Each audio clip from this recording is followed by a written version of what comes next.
to. This right here will give you a very good, a very solid path for you to follow that will help you, right, create your own money machine. So we'll talk about that in great detail. So I'll have those handouts for you ready for part 2 this Thursday. What we're gonna do today, okay, is something I was planning on doing a little bit later on, and that is this. I want to play. I want to cut into a clip that we had our event. I think it was a year and a half ago or something like that. 4% event, and we had a lot of speakers there, right? And Les Brown was there. And I know a lot of you guys watching this, you did not attend.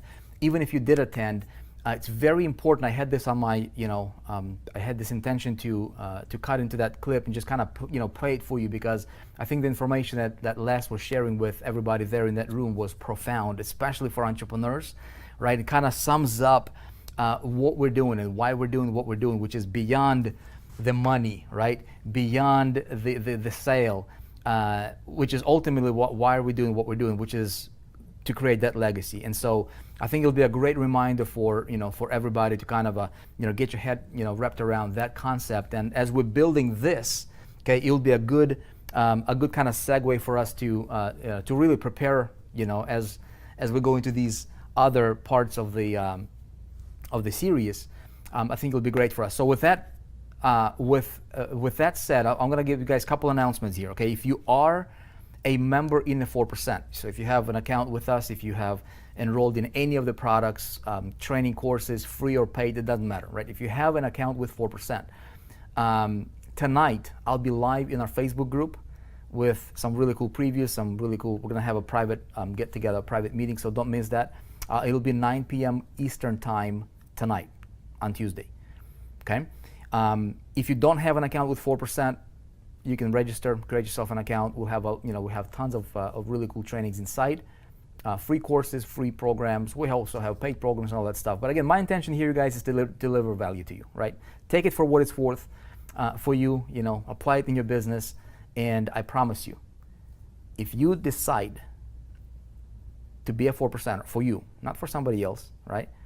You will be a 4%er, and it's really, really awesome position to be, to consider and really to work towards achieving.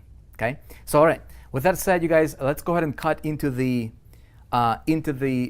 clip that I wanted to deliver to you. Watch this with your open heart, with your open mind, as we bring Mr. Les Brown up to the stage. All right. Take a look at this.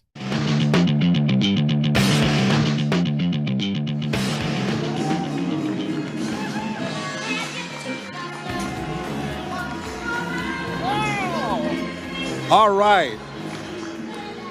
Hello, how are you? You may be seated. Yes. All right. Yes, please be seated. Thank you so much. It's so great to be here with you. Let's give Vic a tremendous round of applause. Come on, you can do better than that.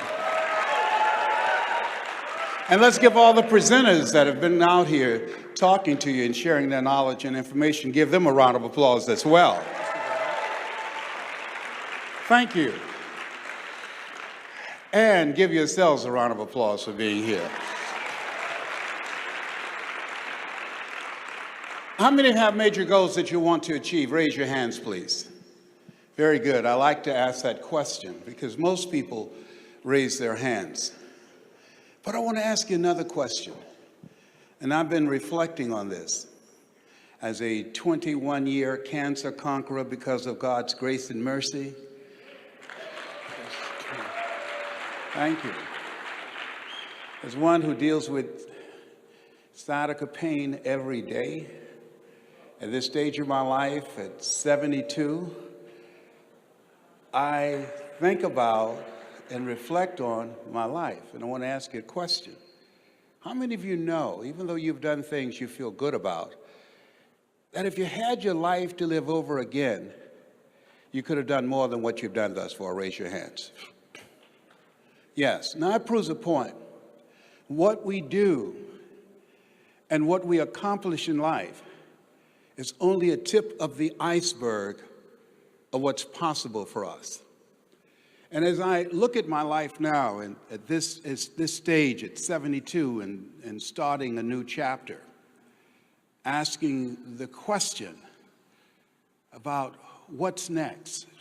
What is it I want to do before leaving here? What's my bucket list? What impact? As I begin to reflect on my life, I'm thinking about a Russian author, Leo Tolstoy. He said, "What in the purpose of my life, as I face inevitable death, I will not be undone or destroyed when I'm gone?" The meaning and the purpose of my life, the mark that I make with my life, what will not be undone or destroyed after I leave here?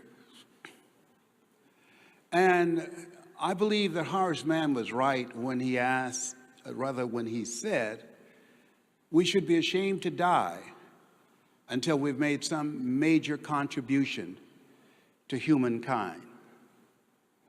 So I want you to think about the goals that brought you here. I remember a friend of mine, he was going through Europe years ago, traveling just to reflect on his life. And he said, at different places, soldiers would board the plane and ask him a question. Why are you here? Where have you been? And where are you going? And I ask you that question. Why are you here? Some of you flew, some of you drove, some of you couldn't afford to be here, and yet you felt that you couldn't afford not to be here, and you made it happen. Why are you here? Where have you been in your life? And based upon the relationships and the information and the things that you collect, where are you going? What do you see for yourself? I remember when I left Miami on a Greyhound bus in pursuit of a dream. I was born in a poor section of Miami, Florida called Liberty City, an abandoned building on a floor with a twin brother. When we were 6 weeks of age, we were adopted by a lady named Mrs. Mamie Brown. I stand on this stage because of two women. One gave me life, the other one gave me love. God took me out of my biological mother's womb and placed me in the heart of my adopted mother. And I remember going down to the Greyhound bus station to board, and my sister Linda, one of the 7 children that Mama adopted. Mama had only a 3rd grade education, and she worked on Miami Beach for wealthy families. And she said, "Leslie," my sister Linda, "I believe you're going to do it." Linda knew my dream was to buy Mama a home. My mother, she worked on Miami Beach for these wealthy families. She cooked for them, and we ate the food left over from the families that she cooked for. She kept her children, and we wore the hand-me-down clothes of the children that she kept. And my dream was to buy brand new clothes that no one had ever worn before.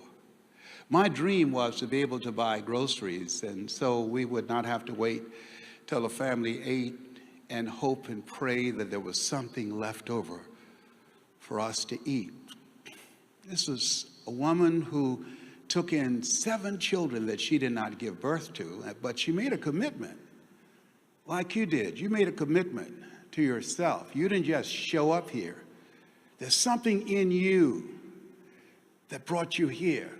I believe now at this stage of my life, things don't just happen. They happen just. I remember being in a meeting and a guy was speaking, and I felt he was talking to me, even though it was over 5,000 people. My goal and dream was to use my voice, my mother's personality. My mother used to tell me stories as a kid. While all the other children were outside playing, I would be in rubbing her swollen ankles from arthritis and say, "Mama, tell me a story. Tell me the story about when your father caught you feeding chickens to an alligator down by the lake in Stewart, Florida. Les Lapp told you that story. I know, but tell me again. Mama was a great storyteller. There's some things you can't see looking forward, but looking back, I realized that my mother was shaping my mind and helping me to begin to shape my future, listening to her. I want you to think about your goals and dreams. My first goal was to buy my mother a home, and I did that. Took care of her until she's 89. Told her when I turned 18, Mama, you never have to pay another bill. I will set you down. I don't believe that women should work unless they want to work, and if they do work, whatever money they earn, they should keep it for themselves. A man provides and protects.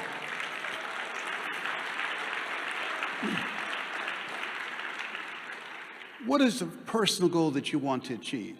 Personal goal I have at this time. This is my 21st year dealing with cancer.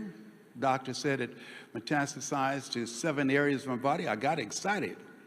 He said, why are you laughing? I said, 7 is my lucky number. I'm one of 7 children. Joshua marched around the walls of Jericho 7 times.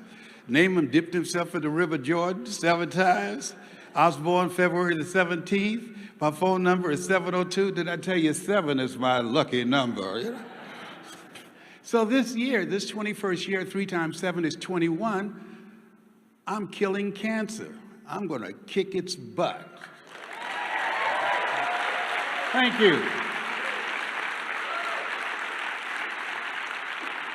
So what's a personal goal that you have? And then I want you to think about your financial goal. That financial freedom number, that once you achieve that you will alleviate a lot of stress in your life. Once you achieve that, you'll be able to contribute to causes that you believe in. You'll be able to do things for family members. My oldest son, he's 50 years old, he suffered a stroke.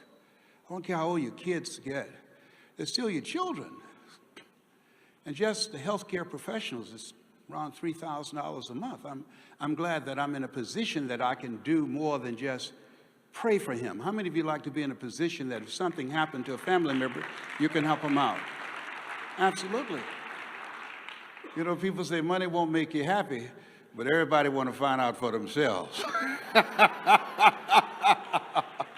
Friend of mine, Rita Davenport, said money ain't important, but it's right up there with oxygen. And let me tell you something, fellas, even if you're as homeless as I am, you got some money, women will find something cute on you. Oh, he's got eyelashes like Tom Cruise, honey. He's got earlobes like Denzel Washington. I used to be so broke, I'd walk past the bank and trip the alarm. Creditors would call the house and my children would answer the phone and say, my daddy say he ain't home. Poverty sucks. I mean to tell you, boy. Oh my God, the roaches moved out the house.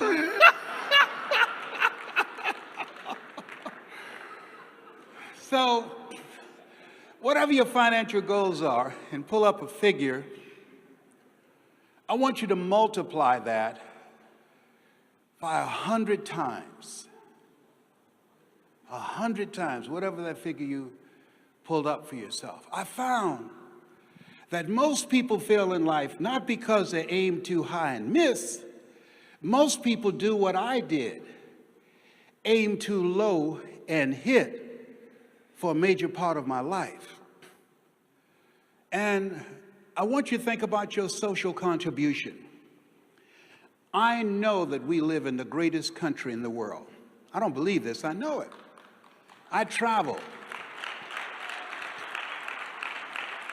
All of us should be applauding that. Trust me on that. We live in the greatest country on the planet. On the planet. Not perfect. We got some stuff to work on, but it's the greatest. Things we take for granted. We're spoiled. Trust me on that. So what will your contribution be? Mine, I'm going to be doing a tour. You are more powerful than cancer. I'm going to be engaged in doing training to reduce the recidivism rate in our prisons and make my materials available to inmates to transform their mindset, to teach them how to become effective communicators. Teach them how to dress like a prospect rather than a suspect. Teach them how to develop positive relationships that can help them to advance their lives, and teach them how to use technology and not go out and be demoralized by being rejected because they have a criminal background, and how to use the internet to earn money.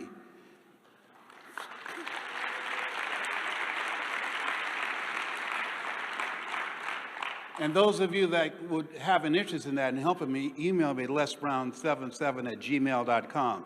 I'm going to be speaking in prisons, and along with Lawrence Taylor, who used to play football, and a few other individuals that I'm training, because we incarcerate more people in the United States than any place else in the world.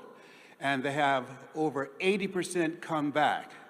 Now, trust me, if you had a factory that was manufacturing products and you had 80% defective products, you would not continue that process. Would you agree?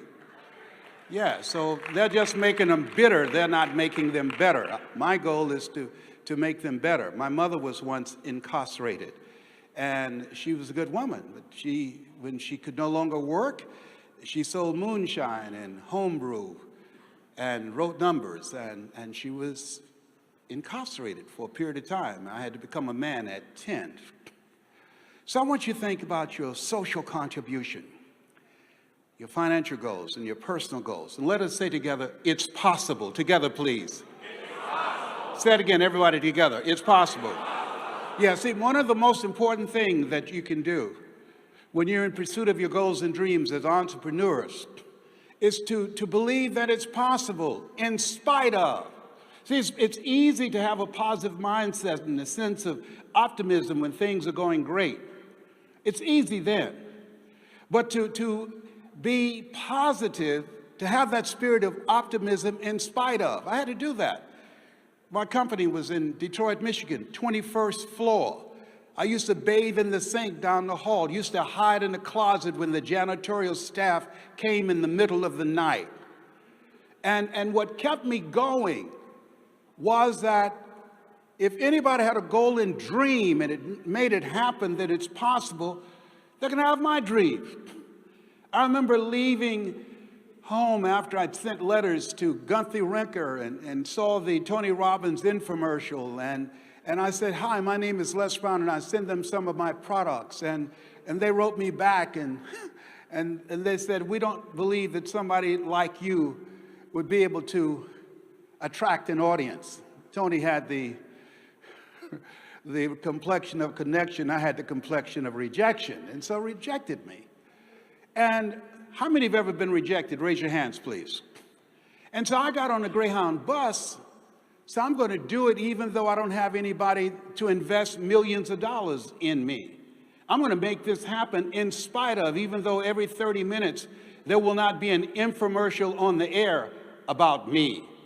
I'm going to do it even though I don't have a PhD or MBA or college degrees. I'm going to do it in spite of the fact that when I look back in my background, a gentleman who transformed my life, Mr. Leroy Washington, I eulogized him last year. I'll never forget walking in his class. He said, "Young man, go to the board and work this problem out for me." I said, "I can't do that, sir. Why not? I'm not one of your students." "Look at me." "Yes, sir. Go to the board and work the problem out anyhow."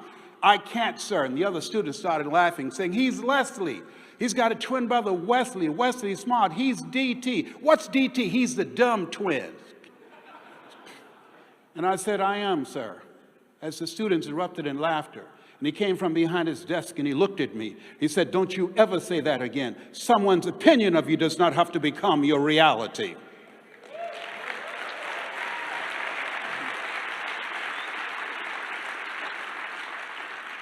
And that was a turning point in my life. On one hand, I was humiliated. But on the other hand, I was liberated because he looked at me with the eyes of Goethe, who said, "Look at a man the way that he is, he only becomes worse. But look at him as if he were what he could be, then he becomes what he should be." And Mr. Washington taught me the value of believing in yourself. And I can hear his voice now saying, "Mr. Brown, You don't get in life what you want, you get in life what you are. Mr. Brown, develop your mind, young man, and develop your communication skills, because once you open your mouth, you tell the world who you are. And let us say together, it's necessary. Yet not only is it possible for you to live your dream and make things happen that you can't even begin to imagine, but it's necessary that you upgrade your relationships. You earn within $2,000 to $3,000 of your closest friends. I had to leave Liberty City in Overtown, south of here. I had to leave there to create a new space for myself, to get to a new place, because I was surrounded by pigeons. Your environment, your relationships, they affect you. Everybody, let us say together, let go, or be dragged. There are some people that will never achieve their goals because they have too many toxic, negative, energy-draining people in their lives. And you got to let them go. Can I change them? No. It's a full-time job changing yourself. And there are some people so negative they can walk into a dark room and begin to develop. Oh, behave, whatever. No. There's a new term in psychiatry called relational illness. There's some people who can make you sick. John H. Johnson, who started Ebony magazine and built a $400 million empire, fired his closest friend. The guy said, "Why did you fire your closest friend?" He said, "I didn't believe that I can start Ebony magazine with a $500 loan from my mother. I truly didn't need anybody on my payroll telling me I couldn't do it. I doubted myself, but I was willing to go for it anyhow, to make it against all odds." And some of you here, I'm speaking to you, that you have some big goals and dreams, and that's important. Having goals beyond your comfort zone is important. I don't know you, but here's what I know about you. You have something special. You have greatness in you. I don't know you, but when you have goals beyond your comfort zone, that will bring something out of you. In order to do something you've never done, you've got to become someone you've never been.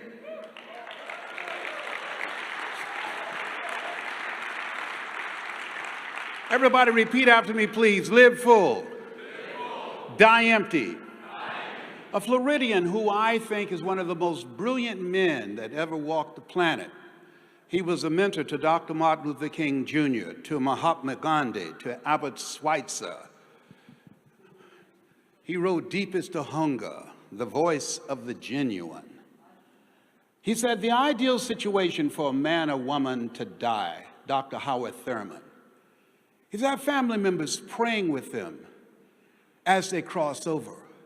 He said, but imagine, if you will, being on your deathbed and standing around your bed, the ghost of the dreams, the ideas, the abilities, the talents given to you by life, but you, for whatever reason, you never pursued those dreams.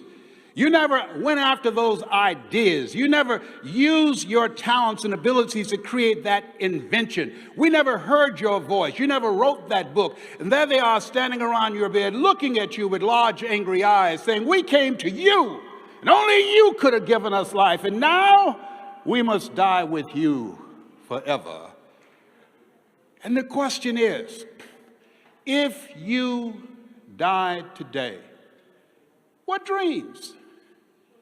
What ideas, what books, what talents, what voice, what abilities, what gifts will die with you? A friend of mine, Miles Monroe, who died in a plane crash a few months ago, he said, the wealth is placed on the planet. It's not in the Far East where there's oil in the ground. It's not in South Africa where there are diamond mines. He said, the wealth is placed on the planet is the cemetery. There you'll find music never played. There you'll find books never written. There you'll find potential never realized. A lady wrote some words that grabbed me. She said, what if you live your whole life only to discover that it was wrong? That it was wrong. That you decided to live a small life and you had so much more in you to express. Everybody say again, live full. Live full. die empty.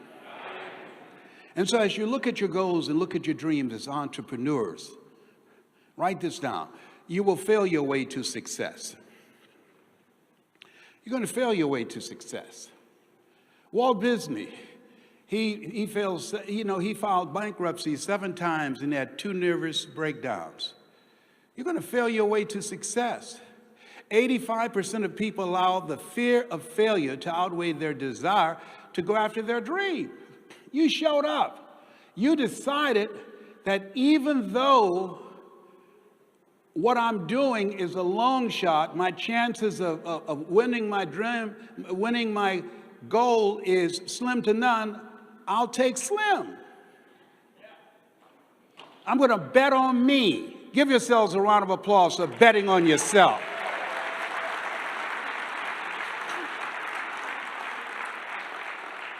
So as you look at your goals and dreams, you're going to fail your way to success. Things are going to happen that you cannot begin to imagine. I remember when my friend said, Les, there's no way that you can speak for AT&T, Procter & Gamble, McDonald's Corporation, AT&T. Come on, are you serious, Les? Come on. You have no corporate experience?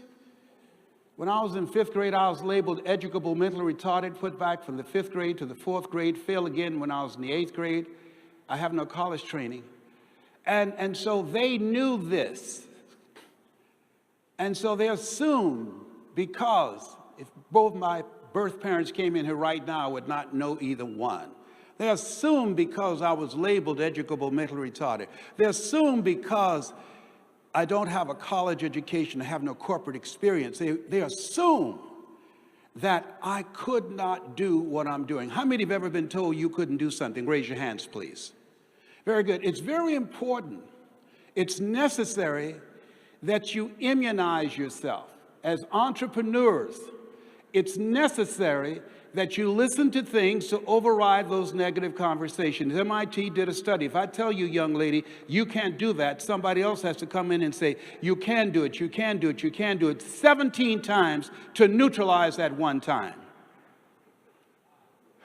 Words are powerful. Thou shalt decree a thing, and it shall be established unto you. Words are powerful. And so you have to have a program for yourself that will allow you to live your life from the inside out rather than from the outside in.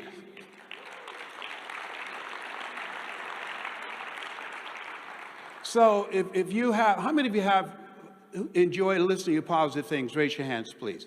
Very good. Email me, lesbrown77@gmail.com. I'm going to send you some stuff, some on the internet, some that's not there, absolutely free for being here. lesbrown77@gmail.com. That's designed to fortify your mindset so you can take some hits. See, Forrest Gump was right. Life is like a box of chocolates. You never know what you're going to get. I never expected someone to look at me and say, you have cancer.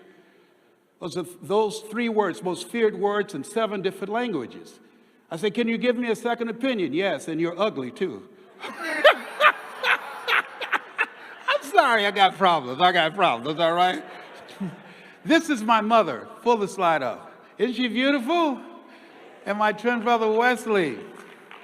She was quite a woman. Which one am I, on your right or your left? I'm the cute one. I'm on the left. All right, over your left. All right, yes. Now, here's what we know. In the book Learned Optimism by Martin Seligman, that between 0 and 5, we develop permanent personality characteristics. Between 0 and 5, based upon our environment, based upon the conversations that we expose to, between 0 and 5, based upon the things that we see and observe, we determine what's available to us and what's not available to us. Between 0 and 5. That's why it's very important for you to work on yourself. You know, I woke up in the middle of the night. There was a movie called Magnolia, starring Tom Cruise. Didn't see the whole movie, but there was something he said that grabbed me, that made me think about this study. He said, we might be through with our past, but our past is not through with us. Did you hear me? How many of you know that your past can affect you and you don't even realize it? Raise your hands, please. Okay? I was sabotaging myself in relationships for a long time, in my personal relationships. I did not know unconsciously if the woman who gave birth to me did not want me, how could you want me? And ultimately you won't. And so I engaged in self-destructive behavior to sabotage the relationship. And I didn't even know what was driving that until I got some help. That brings me to the next point. Write this down. Ask for help, not because you're weak, but because you want to remain strong. Ask for help, not because you're weak, but because you want to remain strong. And because I was willing to ask for help, I knew something was wrong. I knew something was driving my behavior, but I couldn't quite put my hand on it. There's sometimes people can take you to a place inside yourself that you can never go by yourself. I did not know this Les Brown existed. A guy named Mike Williams, write this down. He's wrote a book called The Road to Your Best Stuff. It's mandatory reading for all of you. I wrote the foreword to it, The Road to Your Best Stuff. You can get it on Amazon. He saw this Les Brown. I didn't see this Les Brown. Because of him, he was my newsman at a radio station. Because of him, he taught me how to tell my story. Hey, Brownie, what is it? You can do more than be a disc jockey. What else can I do? You can promote concerts, Brownie. You can speak. You know why you go see those guys, Zig Ziglar and Dr. Norman, Vincent Peale and Jim Rohn and Tony Robbins? Yeah, because I like their message. No, because it's in you. You like to help people. How many of you like to help people? Raise your hands, please. He said, Brownie, that's who you are. And so he expanded my vision of myself. This is Mike Williams. You know, Muhammad Ali said, I'm the greatest, but he never won a championship without Angelo Dundee. Michael Jordan, considered one of the great basketball players of all time, never won a championship without Phil Jackson. We need coaches. I met some people backstage. I said, I need you to coach me on Twitter. I need you to coach me on how I can get my voice out there on the internet and be able to impact more people's lives. Would you mentor me? I was asking for help because this is an area that I don't know this. And because of him, I started producing concerts. When I met these young guys, they didn't know who I was going to become. I didn't know who I was going to become and who they were going to become. That's Michael Jackson standing down front. He's 10 years. That's 10 years old. That's me standing in the back. I had no idea. I want you to shake someone's hand on your right and left and say, you have greatness in you. Do that right now. Say, you have greatness in you.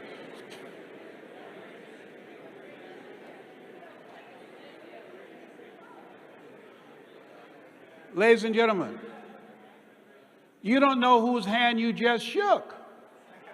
Eye has not seen, ear has not heard, nor has entered the heart of mankind what God has in store for that hand that you just shook, and for that person who shook your hand.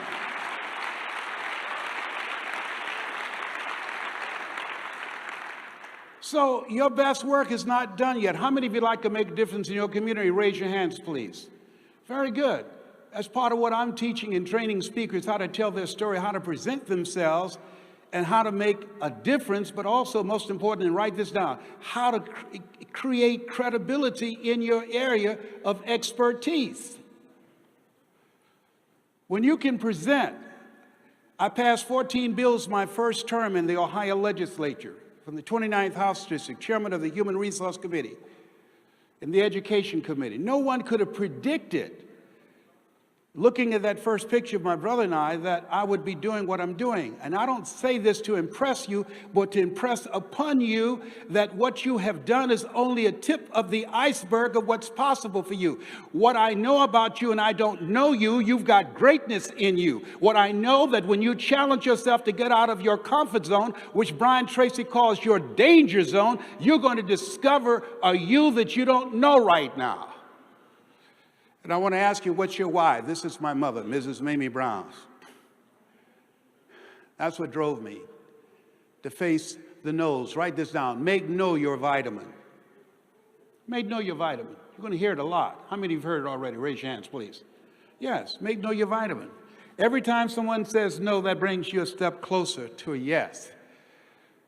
And I never forget, I was driving in North Miami Beach, and my mother saw this big, beautiful home. I drove her past there deliberately. It had a fountain in front. It was 10,000 square feet. And she said, slow down, Leslie. If I lived in something like that, I would feel like Mrs. Rockefeller. I said, Mama, you love that? She said, yes. And I decided I was going to get that home for my mother. Didn't have the money, didn't have a contract, but I made a commitment to myself. I knew if she loved it, I would get it. How many of you ever made a commitment to do something you had no clue how you're going to do it? Raise your hands, please. And that's how we have to live, to walk by faith and not by sight. He said, lean not unto thine own understanding. In all thy ways acknowledge him, and he shall direct thy path. There's some things you can do that your mind, because we've been trained to be logical and practical and realistic. There's some things that you can do that only the heart knows. But the mind can't understand that. When there's a conflict between your mind and your heart, follow your heart.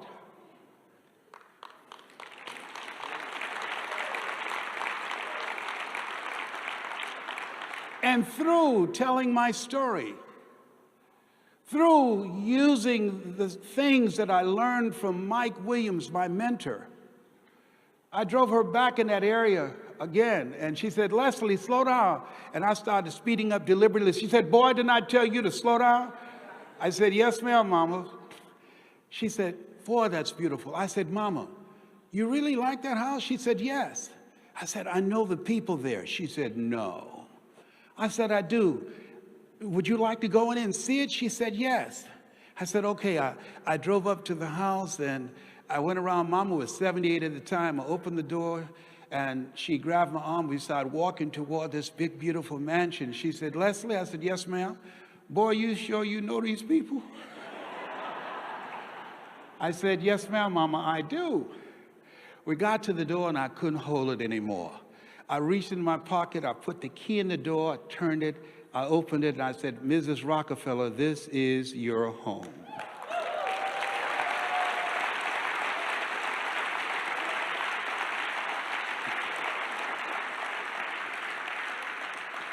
She said, what are you talking about, Leslie? Mama, this is you. This is for you. This is you. You love this. This is for you. She looked at me in disbelief. She stuck her head in the door. She said, anybody home?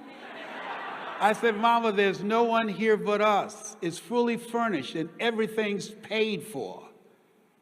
And I remember she began to walk around the house and say, thank you, Jesus. Thank you, Jesus. She said, I never thought anything like this would ever happen to me. Leslie, you didn't have to do this. I said, Mama, you didn't have to adopt us either, but you did.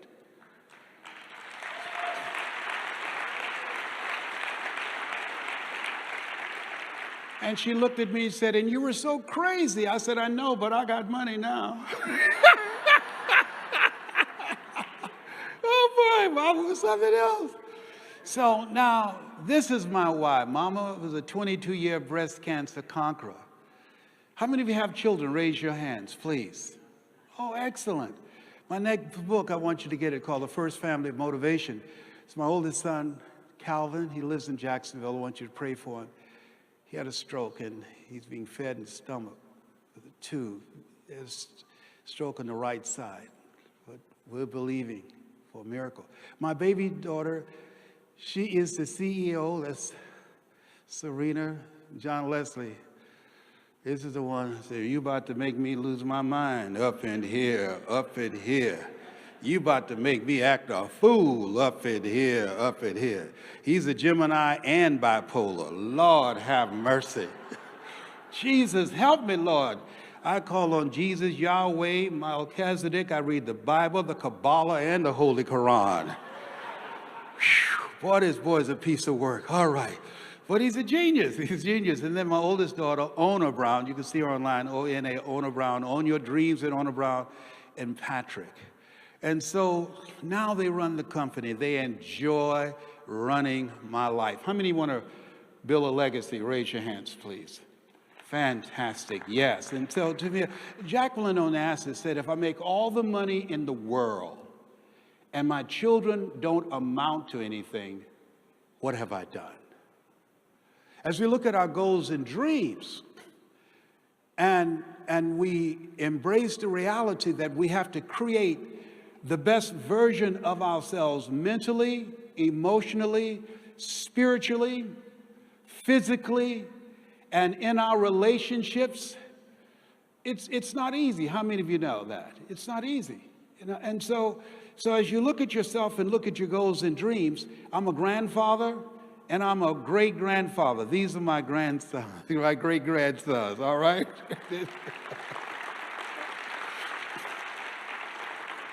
Let us say together, build a legacy. Together with conviction, build a legacy. What you're doing, you're on the cutting edge. Everybody needs what you have. People don't realize this is a brand new day. Over 20,000 Americans, according to the Department of Labor, are losing their jobs every day. My sister, who's working for a bank in Atlanta, they came to Sharon and said, Sharon, your job is going to India. You're being laid off. Oh, no, by the way, Sharon, if you want your severance pay, you must train your replacement. That's ugly. How many of you know that's going on? Raise your hands, please. That's ugly. And then they test them to see whether or not you've done a good job. Dr. Thurman, I love him so much. He said, there's something in each and every one of us that waits and listens to the voice of the genuine in yourself.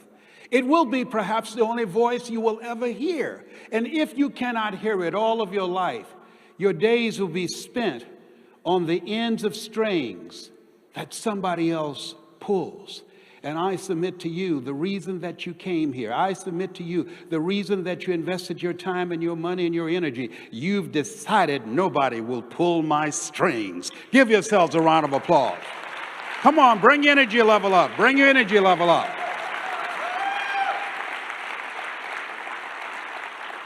And so I say to you that you're different.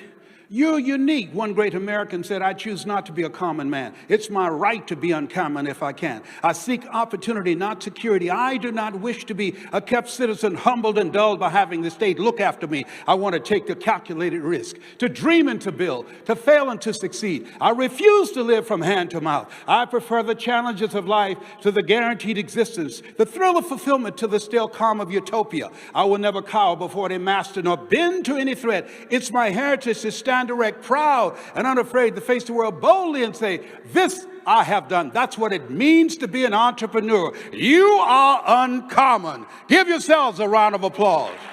Come on, bring energy level up. You are uncommon. If we did the same promotion and the same advertising and the same marketing and the same cost for being here, and said Beyonce was going to be here and Jay-Z, you couldn't get in the place. Why? Because we have an entertainment-driven culture. You are here because you are interested in delivering and creating collaborative, achievement-driven, supportive relationships.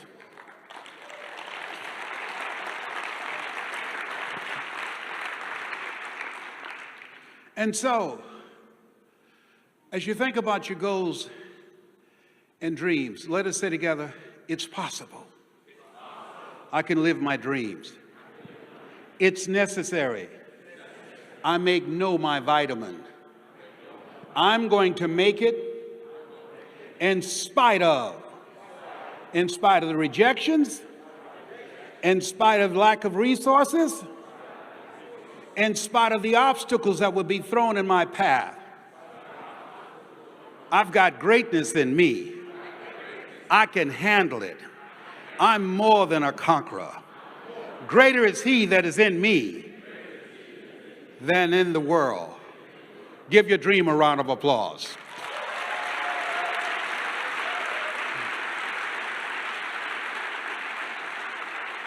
Let us say together, it's me.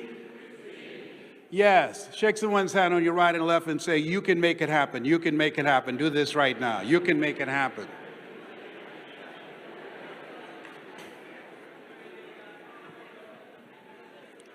George Bernard Shaw said, the people that will make it in this world, they look around for the circumstances, and if they can't find them, they create them. It's you. If you have the money, like Donald Trump's father gave him $14 million. My mother gave us 2 pieces of sugar cane. It's you. Only in America. If somebody gave me $14 billion, that would be my dream. I heard him in an interview say he only gave me $14 million. I said, only? Oh my God! I tell people, don't worry about what's going on in the White House, worry about what's going on in your house.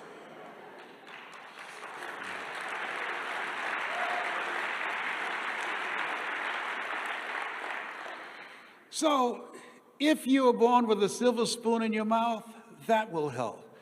If your last name is Rockefeller or Trump, that will help. But Jim Rohn was right. The major key to your achieving your goal, to creating the kind of life that you desire, is you. It's you. Let us say together, it's hard.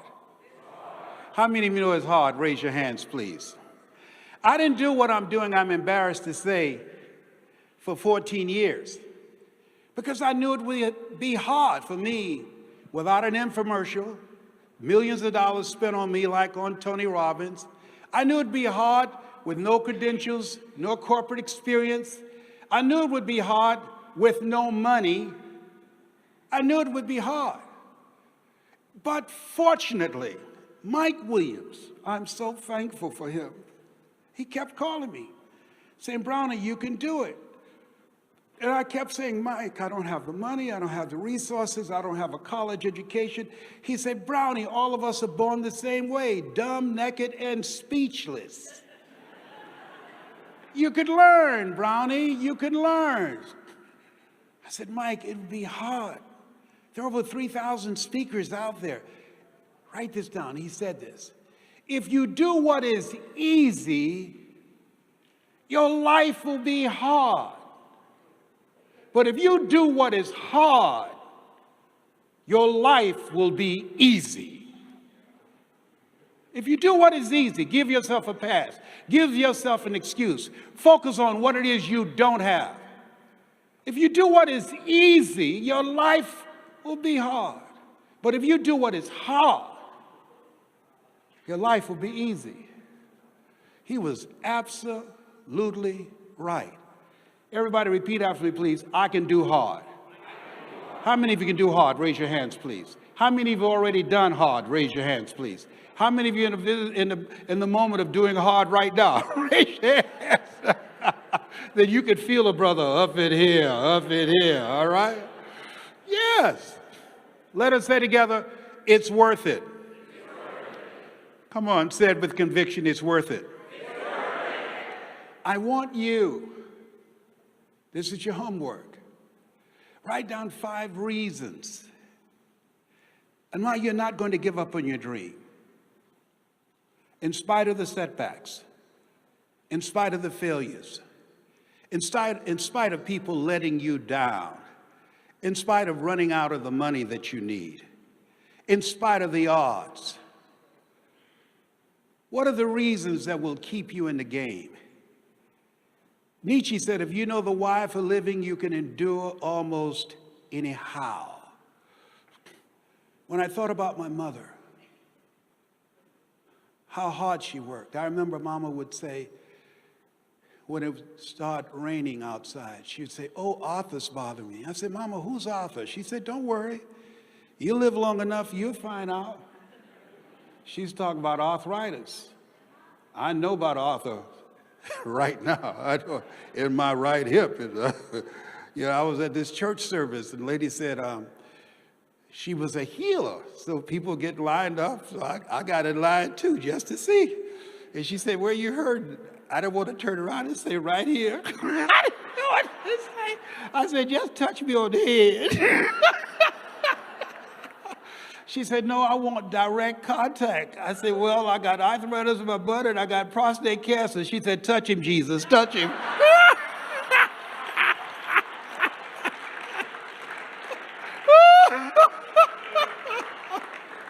Oh my God.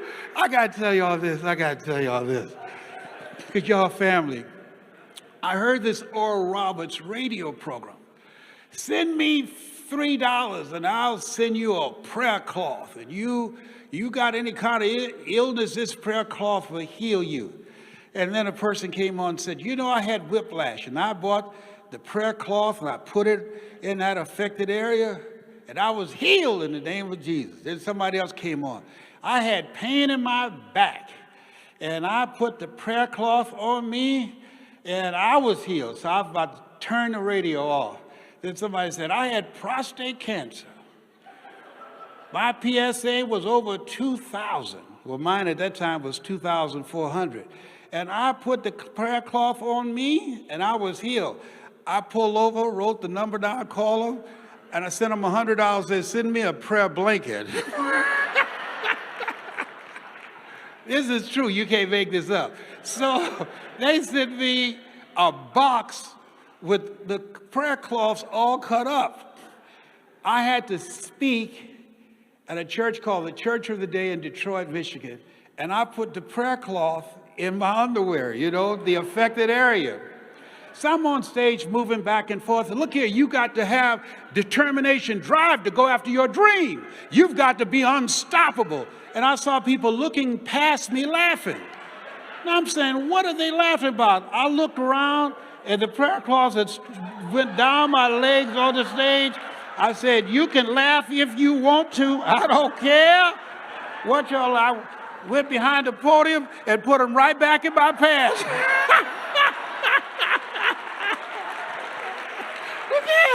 Look here. I got some in there now with my real fits. Oh, behave, whatever. I got to tell y'all this too. You know, don't I look good for 72? Come on, give it up. Listen. I don't use dye because I have allergic reaction to dye. But I do use mascara to cover my gray. So anyhow, I want you to write this down. This is going to blow your mind. Les Brown speaking in the Georgia Dome. You'll see me speaking before 80,000 people. The only speaker you see doing that. 80,000 people. So after I gave that speech, a lady came backstage. She said, Mr. Brown, do you have enough energy to give another speech? I know you're tired. I said, no, I don't have the energy. She said, we can pay your full fee. I said, the Lord is able. Red Fox said, money can't buy you happiness, but it can make a big down payment, all right? So they took me over to the Georgia World Congress Center, and I looked in the room, and people very close to the stage, a very intimate setting, so I said, excuse me, let me go in the restroom. I went in the restroom to get myself together, you know, tighten the things up, all right? And so I came at the end of the stage, and she wanted everybody to know she knew me. She said, there he is, Les Brown. And I came up on the stage, she kissed me on the cheek. I kissed her on the cheek and left this big black smudge on her face. I didn't know what to say, so I just sat down. So the people down front started saying, there's something on your face. She said, what are they saying? I said, I don't know. So finally, a lady came down there, opened up a pocketbook, and showed her mirror, and she saw this big black smudge on her face. She looked at me and said, how did this get here? I said, I don't know. You think maybe this rubs off? I now use waterproof Mademoiselle, all right? A man has got to do what he's got to do.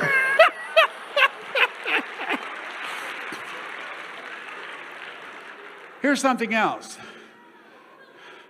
Enjoy yourself. Enjoy yourself. I laugh a lot. Why?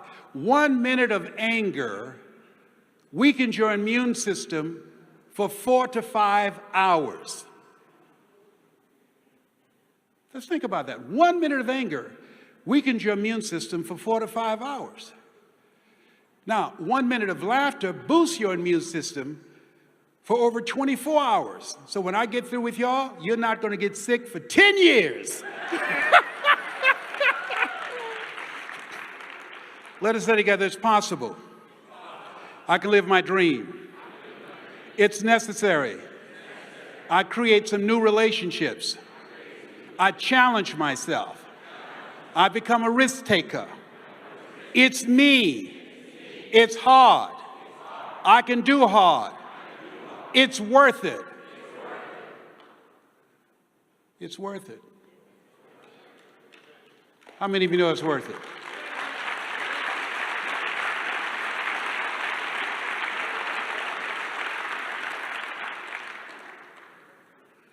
This thing called life is fascinating. No one could have told me, given my circumstances, that I could have earned living from my faith rather than from my fears. In Salt Lake City, Utah, over $260,000 in an hour and a half. That's my story. With T. Harv Ekert's Seminar of the Century, $410,000 in an hour and a half. I don't tell you these things to impress you, but to impress upon you. You've got greatness in you. Don't you judge yourself based upon where you are. A major pharmaceutical company, and everything can be verified on the internet, paid me $640,000 in 1 month to train 3,500 doctors how to communicate with their patients to increase their taking of their hypertension medication. There's greatness in this room. There's more greatness sitting down than standing up. You're here for a reason. There's a part of you that said, I must be there. You are here to become, as Mother Teresa would say, a pencil in the hand of God to start writing a new chapter in your life. I remember being in an audience, and Mike Williams had been calling me for 14 years, saying, Brownie, when are you getting out there? And I said, man, Mike, I can't compete with Earl Nightingale and Zig Ziglar and Jim Rohn and Tony Robbins. Man, there are over 3,000 speakers. I'm from Liberty City, Mike. Come on. There's nobody out there that looks like me. And then I had a God moment. I went to an event, Bob Proctor. And a guy was speaking, one of Bob's guests. And he stopped. And he looked out the audience. He says, this is for somebody here. And you know who you are. He said, I do this, I like to make a lot of money. He said, but you want to do this because you want to make a difference in people's lives. Because somebody made a difference in your life. Everybody else, they're hearing me in their ear, but you, and you know who you are. You hear me in your heart. And you've allowed fear to hold you back. And you know who you are. You've told yourself you're not good enough. And you know who you are. And so I'm going to say this to you, whoever you are, and I'm through with it. He said, the only reason I'm standing up here and you're seated out there, I represent the thoughts you have rejected for yourself. I stood up I said, excuse me, I got to go outside to catch air. It took my breath. I said, whoa, wow.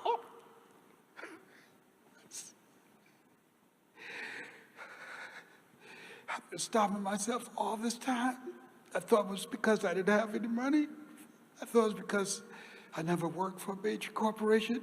I thought it was because I don't have any credentials and I have nothing to say and nobody would listen to me. And I've been failing my mother. I'm so sorry, Mama. I'm so sorry. I've been talking to people about believing in themselves only in the office, but at the end of the day, I didn't believe in me.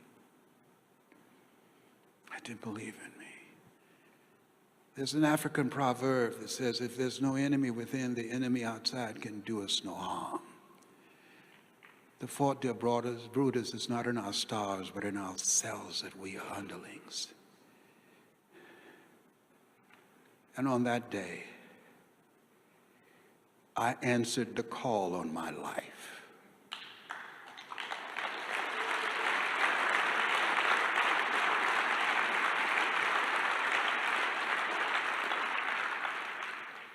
How many of you are answering the call? Raise your hands, see what I'm talking about. Yes, some of us are called for a higher standard. I don't know why people can be born in the same family, same circumstances, end up being dramatically different. Isn't that fascinating? One of the mysteries of life. I say to you, and I'm speaking to the greatness in you, when you're pursuing your greatness, you don't know what your limits are, so you act like you don't have any. Maya Angelou said there's nothing as painful as running into the person that you were supposed to become. And there's nothing as challenging as an untold story buried in your soul. You have an energy signature. How many of you have a story? Raise your hands, please. That story can change lives. Write this down. Distract, dispute, and inspire. I train speakers. Here's what happens. When you speak with your story, you distract the audience individually and collectively from their story, where they're stuck, where they're suffering, where they're, as Henry David Thoreau said, going through life in quiet desperation. You use your story to distract them from their story because they're asking three questions when they see you. Who are you? What do you have? And why should I care? Write that down. Who are you? When you're presenting your ideas, your concept, your skills, your knowledge, people do business with people they know, like, and trust. So you have to advance with your story, not your product, not your ideas. Advance with your story. Who are you? What do you have? And why should I care? Distract, dispute. Through the delivery of your story, you dismantle their limited belief system and inspire them to start writing a new chapter with their lives. Distract, dispute, and inspire. Something wrong. With more people in the United States of America, the land of opportunity where people try and outswim sharks to get here and outrun jeeps barefooted, that more people died from suicide last year than car accidents. Something is wrong with that. Your story can save lives. Your story can distract somebody from the conversation, I can't make it, a feeling of hopelessness. Your story is important. It's valuable. How many of you got a story? Raise your hands, please. How many like to learn how to make a difference with your story? Raise your hands, please. To me, I don't think there's anything that's more rewarding. I was in India, and I just changing my shirt in the parking lot and laugh. And I heard this lady say, "Poppy, it's him. It's him, Poppy. I would know that laugh anywhere." And they ran across the street and they said, "We drove 8 hours to get here because my husband heard your voice. He was going to commit suicide. He was going to hang himself. He heard your voice and you saved his life." There's some people that's going to hear my voice, but there's some people that's going to hear your voice. There's some people that's going to hear your voice, going to hear your voice, going to hear your voice because of your energy signature. There's something about you, even while presenting your products or your ideas, something about you that will resonate with them, that will empower them, that will give them a vision of themselves beyond their circumstances and their mental conditioning, that will give them hope. And when there's hope in the future, that gives you power in the present. There's something about you. Shake someone's hand on your right and left and say, "Be a force for God." Do that right now.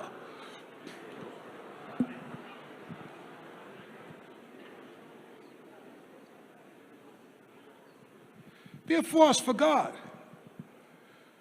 Don't just chase the money. See yourself as being blessed and highly favored and a force for good and for God. And because of you, you are a masterpiece because you're a piece of the master. Because of you, you were chosen out of 400 million sperm. Because of you, the world is a better place because you were born. I'll never forget when Mr. Washington asked me, "Mr. Brown, what do you want to do with your life, young man?" I said, "Sir, I want to take care of my mother. I want to sit her down when I graduate." He said, "You can do that. It's possible." He said, "How do you plan to do that?" I said, "I'd like to be a disc jockey." He said, "Is that right?" I said, "Yes, sir." He said, "Good." He said, "You got to be hungry." I said, "What do you mean by that?" He said, "People that are hungry do what they know, not what they feel. People that are hungry believe always strive to get on top of life because it's the bottom that's overcrowded. People that are hungry know you must be willing to do the things today others won't do in order to have the things tomorrow others won't have. People that are hungry know you will fail your way to success. People that are hungry have a sense of destiny. They make things happen in spite of. I said, "Sir, I'm hungry. I'm hungry to take care of my mother, sir. I'm hungry to make something of myself. People always compare me to my brother who's smarter than me, who's always made the honor roll, and I have to go to summer school every summer. My sister who graduated from the University of Miami." He said, "Mr. Brown,"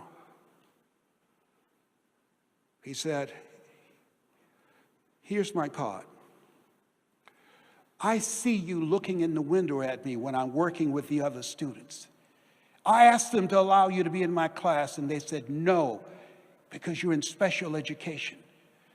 But the reason that I called you in is that I saw you listening to me. I saw something in your eyes. And I know that whatever you decide to do, if you could stand outside in the hot burning sun, looking in a window at me teach other students until I called you in, that there's something in you, there's a hunger in you, and that hunger will serve you well. You want to be a disc jockey?" I said, "Yes, sir." He says, "Good." He said, "Here are my car keys. Every day come in here and ask for them at 12 noon and go to my car and turn on the radio. There's a guy named Paul Harvey. He does a program called The Rest of the Story. He said, anytime you want to do something, study the people that are doing it well. He said, he's a master communicator. I said, I will, sir. Whatever you want to do, find someone that's doing it on the level that you want to do it, who's experienced, who's accomplished. I listened to Paul Harvey. This is Paul Harvey with the rest of the story. He was brilliant. There's never been another Paul Harvey. I listen to him every day to learn how to tell stories.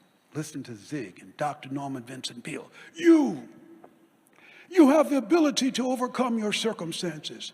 You have the ability to control your thoughts. Don't allow your circumstances to dictate to you what you're going to do. I remember I opened for Dr. Norman Vincent Peale, who wrote the book, The Power of Positive Thinking. We were backstage and a young speaker said, Dr. Peale, how old are you? Dr. Peale said, no, Sonny, I'm 92. Guy said, I don't know if I want to live to be 92. He said, that's because you've never been 91.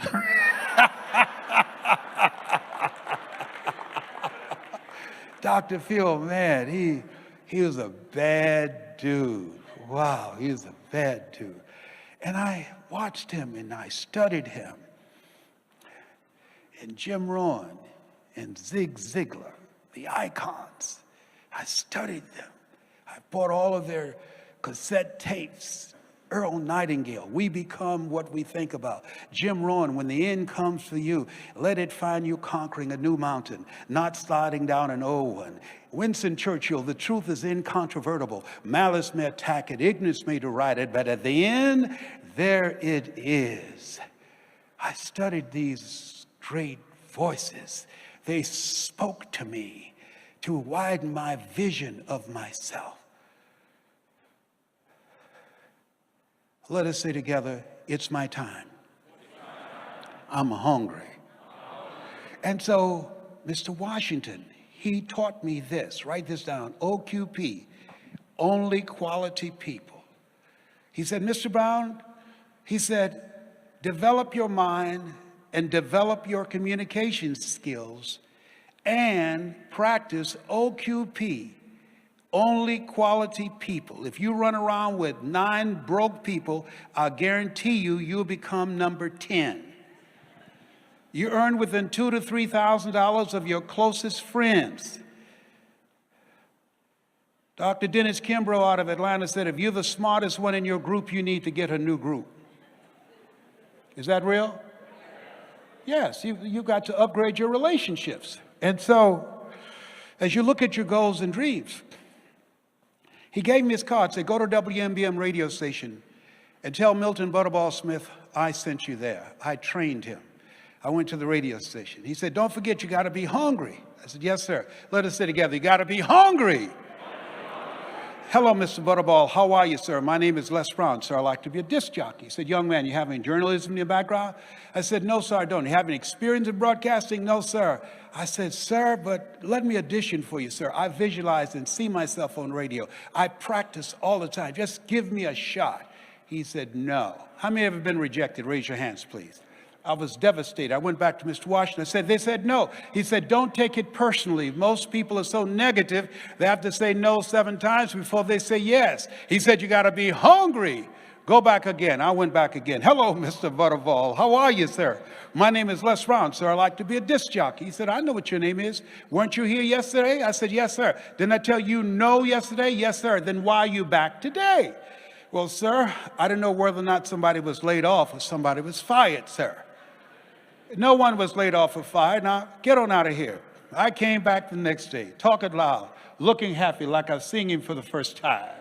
Hello, Mr. Butterball. How are you, sir? My name is Les Brown, sir. I like to be a disc jockey. I know what your name is. Weren't you here yesterday, the last 2 days? Yes, sir. Didn't I tell you no? Yes, sir. Then why are you back today? Well, sir, I didn't know whether or not someone got sick or someone died, sir. No one got sick or died. No one was laid off or fired. Now, don't you come back here again. I came back the next day, talking loud, looking happy like I was singing for the first time. I said, hello, Mr. Butterball, how are you? He looked at me with rage. He says, go get me some coffee. I said, yes, sir.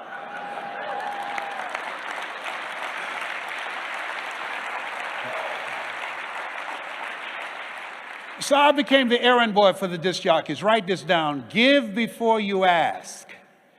Give before you ask.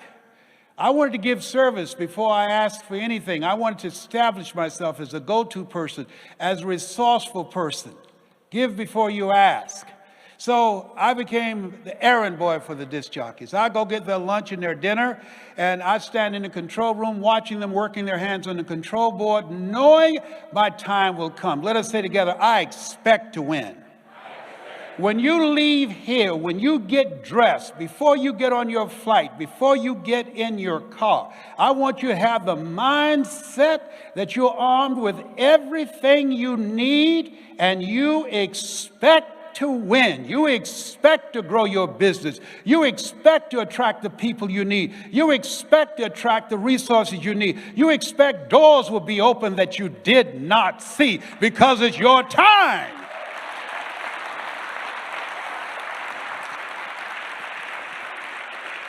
Your thoughts have magnetic power. How many ever thought about somebody and they call you out of the blue? Raise your hands, please. How many of you had an experience of trying to call somebody and they called you at the same time? Raise your hands, please. Our thoughts have magnetic power. According to psychologists, we think 30 to 40,000 thoughts a day. We must modify our thoughts and train our thoughts to serve us. And so there I was, working and serving the disc jockeys, watching their every move, studying them. On the weekends, they would come out to the parking lot. Their cars would be waxed and clean, inside out. They said, hey, who did this? I did, sir. How much you charge, young man? Nothing, sir. I just wanted to serve you. Write this down. How many of you are really serious about your goals? Raise your hands, please. Write this down. Provide more service than you get paid for. What gave me the advantage in the speaking industry, 99% of the people going around giving a memorized speech. And they gave it everywhere. I trained myself to memorize 5 quotes a day. No one on the planet knows more quotes than I do. And I'm not bragging, but telling what I did to prepare myself. I custom designed my presentations for the organization. How many of you are interested in learning how to become a more powerful speaker? Raise your hands, please. Very good. Email me and say, send me your assessment form. The first speaker to do this. Say, send me your needs assessment, Les Brown. Give it to you free, nothing. And I tell you, by my doing that and incorporating those things they put on the needs assessment in my presentation, I impacted their bottom line. Here's something for presenters. Write this down. For all entrepreneurs, never let what you want to say get in the way of what your customer wants to hear. Never let what you want to say. Talk to them, listen to them, ask questions.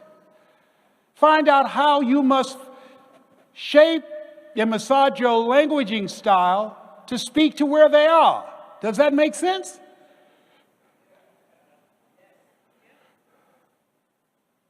So at any rate, when I was in the parking lot and I just greeted them as they were coming out and impressed with how their cars are clean, they said, look here are my car keys. Donna Ross and the Supremes are coming to town, the Four Tops and the Temptations. I want you to pick them up and take them to the Fontainebleau Hotel on Miami Beach. I said, it'd be my pleasure to serve you, sir. I was driving these entertainers all over Miami Beach in the disc jockeys' big long Cadillacs. I didn't have any driver's license, but I was driving like I had some. Then one day, it was a Saturday afternoon, a disc jockey by the name of Rockin' Roger was drinking while he was on the air. Rockin' Roger got so drunk he could not complete the show. He began to slur his words. He's about to fall off the chair. And there I was looking at him through the control room window, walking back and forth, young, ready, and hungry. I was saying, drink, rock, drink. Drink, rock. I'd have gone and get him some more if he'd asked me to. Then pretty soon the phone rang. It was a general manager and I answered the phone. I said, hello? He said, young boy, this is Mr. Klein. I said, I know. He said, Rock can't finish his program. I said, I know. He said, would you call one of the other DJs to come in? I said, yes, sir. I hung the phone up. I said, now he must think I'm crazy. I called my mama and my girlfriend Cassandra. I said, y'all come out on the front porch and turn on the radio. I'm about to come on the air.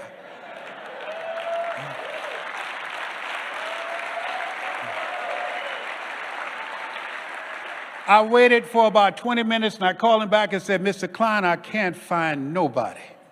He said, young boy, you know how to work the controls? I said, yes, sir. He said, go in there and segue the records, but don't you say nothing here. I said, yes, sir. I couldn't wait to get old Rock out of the way.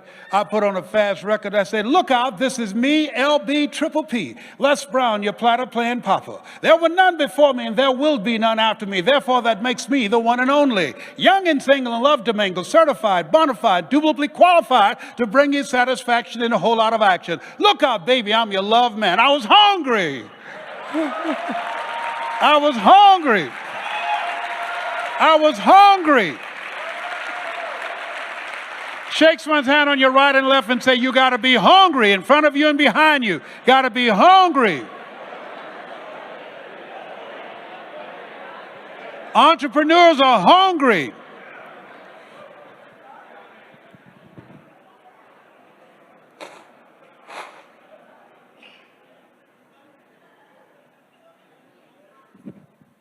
There are people who come to this country who can't speak the language. And studies indicate they have a 4 times greater chance of buying a home, owning their own business, and becoming independently wealthy. 4 times greater chance of doing it than the average American. Why? Because they're hungry. They're hungry. How many of you are hungry? Raise your hands, please.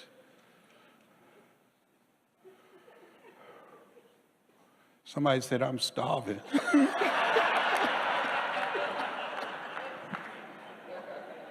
There's always one. There's always one. I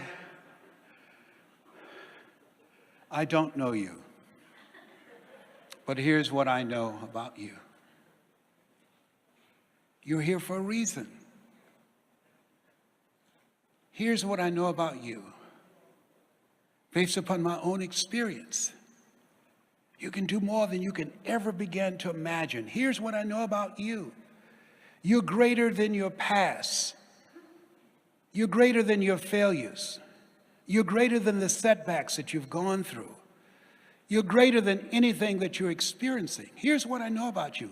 Elsie Robinson was right. Things may happen around you and things may happen to you, but the only things that really count are the things that happen in you. Socrates was right. What lies before you and what lies behind you is a small consequence to what lies within you.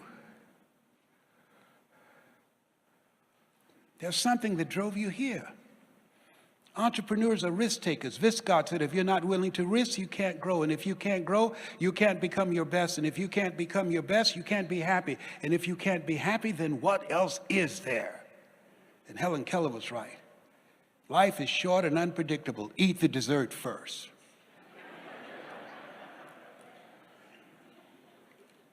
So, I want to leave this with you. I don't know what your goals are. But I do know I only attract millionaires of millionaires in training. Give yourselves a round of applause. Come on, you can do better than that. You can do better than that.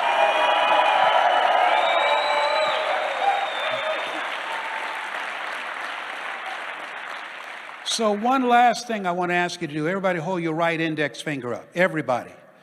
Anybody next to you, make sure they do it. Put it in your ear. Put it in your ear. Put it in your ear. Listen to me.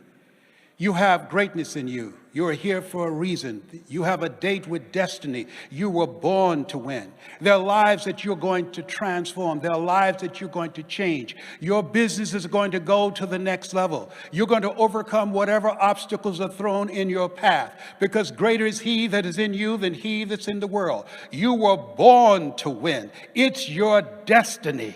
Take your hand out. I didn't want it to go in one ear and out the other.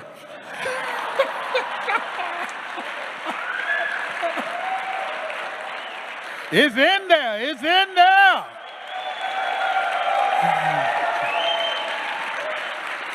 It's in there.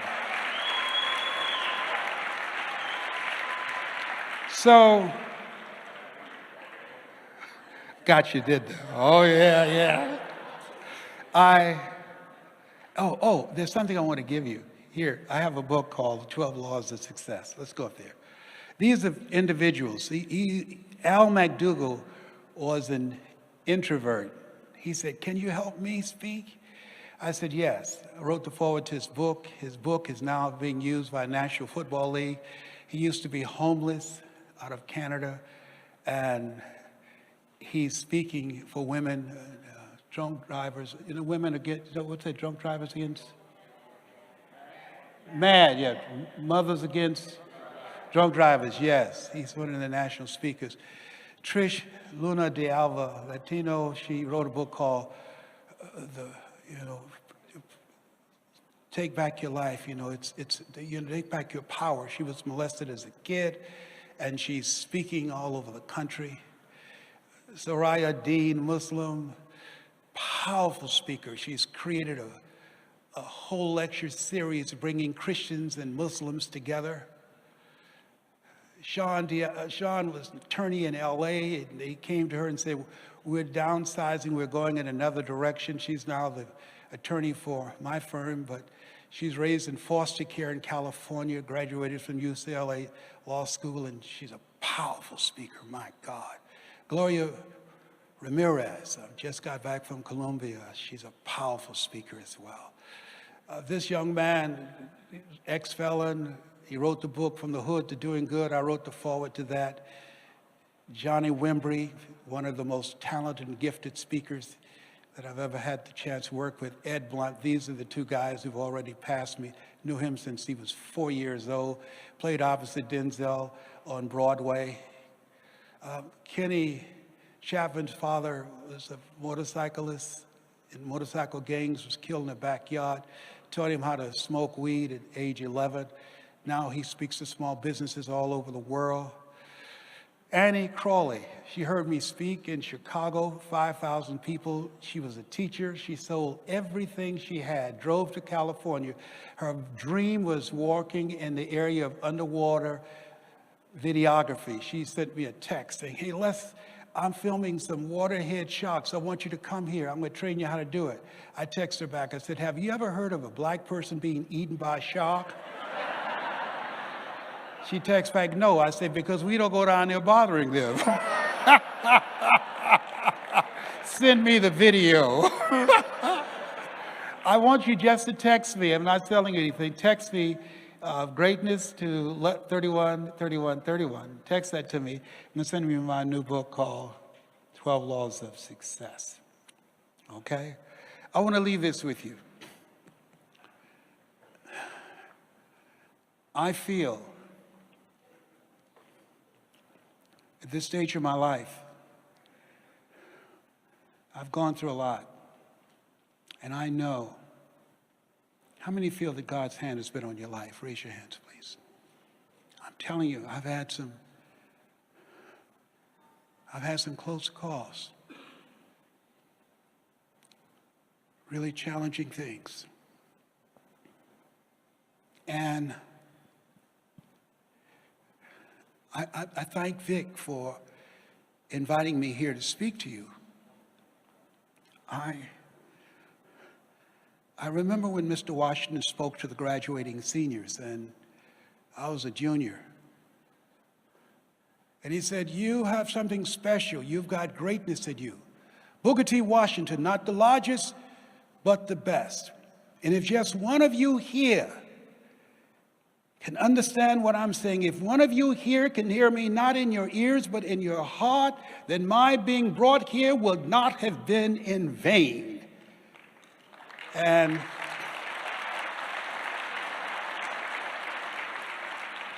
they gave him a standing ovation.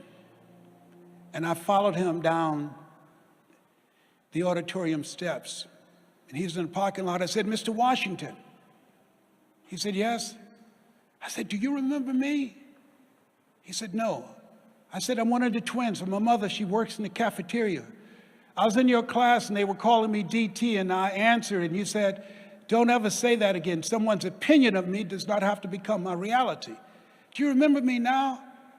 He said, yes. Leslie and Wesley, you're Leslie. I said, yes, sir. I said, I heard you speaking to the seniors. He said, you were a junior. Why were you in there? I heard your voice come through the auditorium doors, and I stood in the back, and I felt you were talking to me. He said, we have greatness in us. Yes. I said, how do you explain the fact that I failed math and history and English, and I've got to go to summer school for the 5th straight year, and my brother never had to go? He said, your grades don't determine who you are, young man. You just have to work harder. And he turned to walk away. I said, Mr. Washington, he said, yes. You said we can make our school proud, our community proud. Yes. I want to make my mother proud. Can I do that? He said, yes, Mr. Brown, yes. He turned again. I said, Mr. Washington, he said, what is it now? You said if just one person heard you,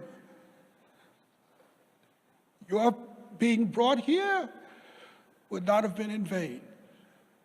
He said, yes. I said,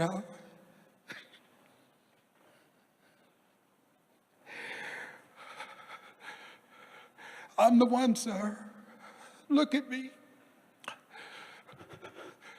I'm the one. One day you will hear my name again.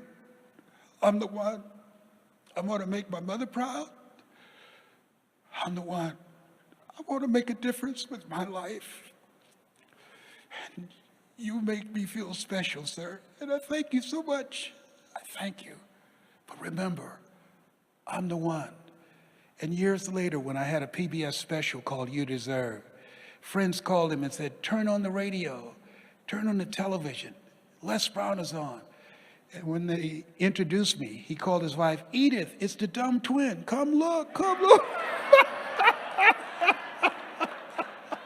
Never lived it down, never lived it down. I want you, everybody, put your hand over your heart. This, to me, is an affirmation for all entrepreneurs. And I dedicate this to you, to what's in your heart. Feel that pulse. Life is God's gift to us. And how we live our lives is our gift to God. That pulse. It represents an unforgettable, irreplaceable miracle. God so loved the world that he chose you. And so I'd like to leave this with you. Leslie, yes ma'am, mama, say that thing for me, boy, that makes me feel good.